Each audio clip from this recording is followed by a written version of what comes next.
Muy buenas, estimada licenciada. Somos el grupo 6 y el día de hoy vamos a hablar un poco sobre el Estado ecuatoriano, un tema que abarca varios aspectos importantes que serán desarrollados por mis compañeros más adelante. Sabemos que el Estado ecuatoriano es una organización social y democrática que se fundamenta en los principios de derechos y justicia. Se caracteriza por reconocer y valorar la diversidad cultural y étnica del país. Por eso se lo considera un Estado intercultural y plurinacional, donde conviven distintos pueblos y nacionalidades. La Constitución es la norma suprema que guía todas las acciones y garantiza la protección de los derechos individuales y colectivos. Además, el Estado promueve la inclusión social mediante servicios públicos esenciales como la educación, la salud, la vivienda, buscando que todos los ciudadanos tengan las mismas oportunidades. Algunas características que encontramos que se subdividen con otros aspectos. En primer lugar está la definición del Estado ecuatoriano, donde nos habla sobre el Estado constitucional, la unidad de descentralización, laicidad del Estado, entre otros. En segundo lugar está la característica del Estado ecuatoriano, donde nos habla acerca de la soberanía del pueblo ecuatoriano, recursos naturales como patrimonio del Estado y del Estado constitucional y sus fundamentos. Como tercer lugar tenemos los principios del Estado laico ecuatoriano, que este principio también habla sobre los derechos humanos, el gobierno legítimo, el Estado y sus objetivos. Y como último lugar está el Estado de Derecho y Justicia en Ecuador. Para concluir, el ecuatoriano se consolida como una nación soberana e independiente, en la que el poder reside en el pueblo y ejerce a través de instituciones democráticas. Su carácter laico garantiza la separación entre la religión y el gobierno, mientras que la organización permite una mejor administración del territorio. Además, el reconocimiento de los recursos naturales como patrimonio del Estado refleja su compromiso con el bien común y el desarrollo sostenible. De esta manera, Ecuador busca fortalecer una sociedad justa, inclusiva y respetuosa de la diversidad cultural que la define. Ahora conoceremos un poco más sobre sus demás aspectos con mi compañero Ávila. Muy buenas. Yo les voy a hablar sobre la organización política del Estado ecuatoriano. Pero primero vamos a hablar qué significa esto. El Estado ecuatoriano cabe recalcar que es una república, unitaria, social, democrática y descentralizada, conformada por provincias, cantones y parroquias. Su organización busca garantizar la participación ciudadana, la equidad y el desarrollo en todo el territorio. Los niveles del gobierno se dividen en dos, nivel central y nivel local. ¿Qué nos hace entender sobre el nivel central? El nivel central está dirigido por la función ejecutiva a cargo del presidente y su administración. El nivel local habla sobre ejercido por los gobiernos autónomos descentralizados que gestionan las competencias en sus respectivos territorios. Las funciones del Estado. Esta aquí habla sobre la legislativa. ¿Qué nos hace entender la legislativa? Elabora y aprueba las leyes. Ejecutiva. Aplica las leyes y dirige las políticas públicas mediante el presidente, vicepresidente y los ministerios. La número 3, judicial. Administra justicia de manera independiente. Número 4, transparencia y control social. Supervisa el uso adecuado de los recursos públicos y promueve la rendición de cuentas. Y las electorales organiza, controla y garantiza los procesos electorales. A continuación, mi compañero. La organización administrativa del Ecuador es la estructura del Estado ecuatoriano que se divide para gestionar servicios y recursos eficientemente. Estos niveles se conocen como gobiernos autónomos descentralizados. Son la división administrativa, hay 24 provincias de primer nivel administrativa por la prefectura, que es el gobierno provincial. En cantones son 200 que subdividen provincias administrativas por la alcaldía, que es el gobierno municipal. En las parroquias es el nivel más cercano al ciudadano, que administradas por juntas parroquiales. El objetivo es garantizar que los servicios públicos lleguen a toda la ciudadanía, promoviendo la autonomía y la participación. Gracias. La soberanía del Estado.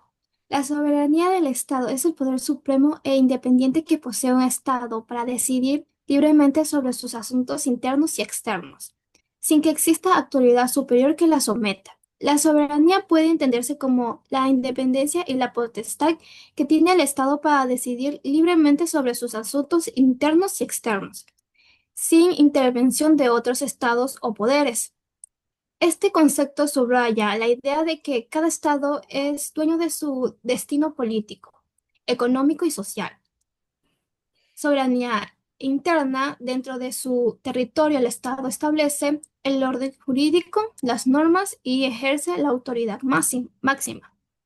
Soberanía externa: el estado actúa como sujeto autónomo en las relaciones internacionales sin estar subordinado a otro poder externo. Históricamente, la soberanía ha evolucionado junto con los cambios sociales y políticos. En su origen, era un poder absoluto del monarca. En el tiempo y especialmente después de las revoluciones liberales, pasó a considerarse una soberanía popular o nacional, donde el poder emana del pueblo y se ejerce a través de institutos representativos. Hoy se habla también de formas más específicas: soberanía popular, soberanía nacional, soberanía económica, alimentaria, tecnológica. Todas estas apuntan al mismo núcleo: decidir por sí mismo. La soberanía del Estado sigue siendo el principio que sustenta la organización política del mundo moderno. El desafío actual de mantener la independencia nacional sin renunciar a la cooperación global. La soberanía, en definitiva, es la capacidad de los pueblos para decidir su propio futuro, dentro y fuera de sus fronteras, en equilibrio con las existencias de la comunidad internacional y los valores universales de la paz y la justicia y los derechos humanos. A continuación, mi compañera. Yo voy a hablar sobre el Estado de Derecho. Un Estado de Derecho exige que todas las personas e instituciones, incluido el propio Estado, se sometan a leyes legítimas y comunes, con rendiciones de cuentas, transparencia y seguridad jurídica. Principios de aplicación de los derechos: en el artículo 11 dice: el ejercicio de los derechos se regirá por los siguientes principios. 1. Los derechos se podrán ejercer, promover y exigir de forma individual o colectiva ante las autoridades competentes. 2. Todas las personas son iguales y gozarán de los mismos derechos, deberes y oportunidades. 3. Los derechos y garantías establecidos en la Constitución y en los instrumentos internacionales de derechos humanos serán de directa e inmediata aplicación por y ante cualquier servidora o servidor público, administrativo o judicial, de oficio o petición de parte. 4. Ninguna norma jurídica podrá restringir el contenido de los derechos ni de las garantías constitucionales. 5. En materia de derechos y garantías constitucionales, las servidoras y servidores públicos, administrativos o judiciales deberán aplicar la norma y la interpretación que más favorezcan su efectiva vigencia. 6. Todos los principios y los derechos son inalienables, irrenunciables, indivisibles. 7. El reconocimiento de los derechos y garantías establecidos en la Constitución y en los instrumentos internacionales de derechos humanos no excluirá los demás derechos derivados de la dignidad de las personas, comunidades, pueblos y nacionalidades que sean necesarios para su pleno. 8. El contenido de los derechos se desarrollará de manera progresiva a través de las normas, la jurisprudencia y las políticas públicas. El Estado generará y garantizará las condiciones necesarias. A continuación, mi compañera.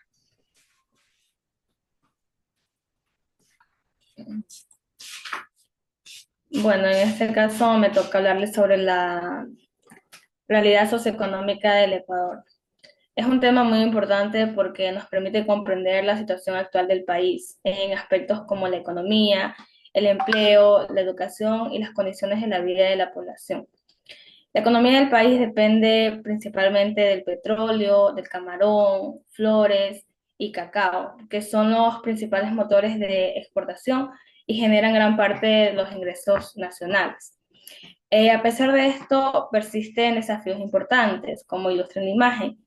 La pobreza afecta el 24% de la población, con un 10,4% en pobreza extrema, siendo mucho más alta en las zonas rurales, con un 41,7% que en las urbanas, 15,7%. Además, el 58% de los trabajadores está en la informalidad. Respecto a los extractos socioeconómicos, la mayoría de la población pertenece al nivel C, con el 49,3%, mientras que los niveles más altos representan menos del 2% del total. Y bueno, la educación sigue siendo clave para mejorar la calidad de vida, pero aún existen brechas entre zonas urbanas y rurales. La economía también se ve afectada por factores internacionales como los cambios en el precio del petróleo, lo que impacta el empleo y la inversión. En conclusión, aunque Ecuador enfrenta retos importantes como la pobreza y la informalidad, también tiene oportunidades si se fomenta la educación, la inversión y políticas efectivas. Con esto concluyo nuestra intervención. Muchas gracias por su atención.